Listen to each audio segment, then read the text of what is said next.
the Facebook IPO and why it took so long to actually finally get here. Here to make sense of it all is Yale Law School professor Jonathan Macy, who joins us via Skype. Professor Macy specializes in corporate finance and securities law. Jonathan, welcome. Great to be here, Mary. Thank you for having me on your show. Well, first things first, Jonathan, do you own Facebook stock? I do not own Facebook stock. I own a few mutual fund shares, and I assume that I'll become the unhappy owner of some shares if because I own index funds, which likely will have to include Facebook.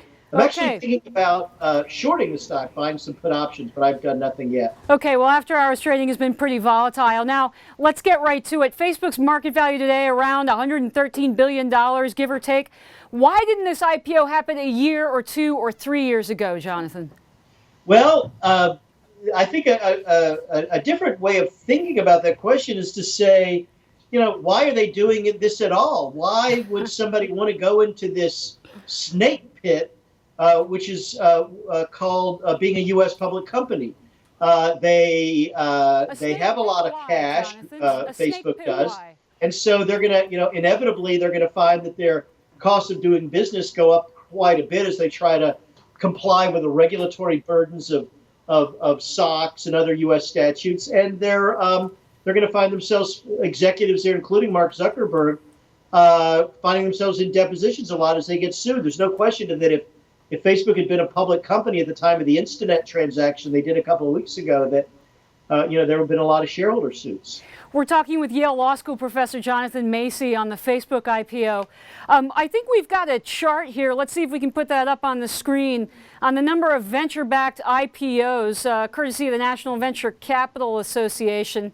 Let's see if we've got that up. Okay, Jonathan, just for you and other viewers who might be listening to us and not looking at this chart, there's a really big drop-off on growth company IPOs over the last couple of years. Why is this really due to those regulations that you say affected the delay in the Facebook IPO? And can we expect this to continue?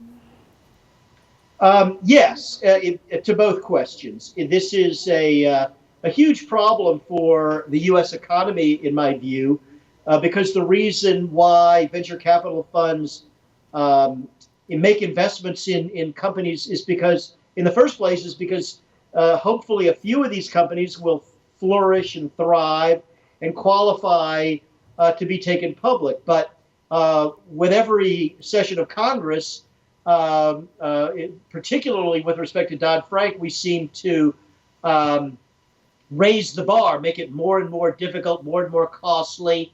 The companies that do qualify to go public have to be bigger, have to be more bulletproof.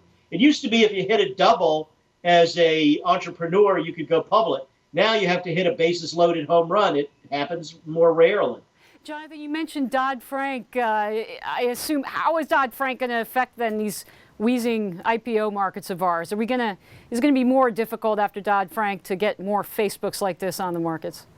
Yes, and no question about it. I mean, Sarbanes-Oxley was definitely a body blow for entrepreneurs who wanted to take their companies public, and Dodd-Frank is a healthy kick to the sternum after the entrepreneurs are already down on the ground. It's a huge, it's really a significant problem. I mean, one problem, for example, is nobody knows what the Paulson rule is going to say. Let's take the Facebook IPO today.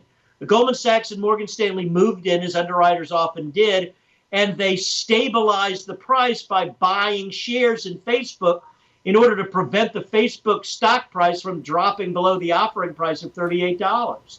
If we had Paul Volcker's version of the Volcker rule in place, which is the back of the envelope, no prop trading, those trades would have been illegal. Much more seriously is the problem that there is a symbiotic relationship between IPO underwriting, which is what obviously J.P. Morgan and Morgan Stanley and Goldman Sachs did for Facebook today, and subsequent market makers. Because if you buy stock in a company like Facebook or any other company, as an investor, you want to be able to sell it in a secondary market down the road The people who provide that secondary market, something that Dodd and Frank and their congressional colleagues do not seem to realize, the people who provide that secondary market are the underwriters.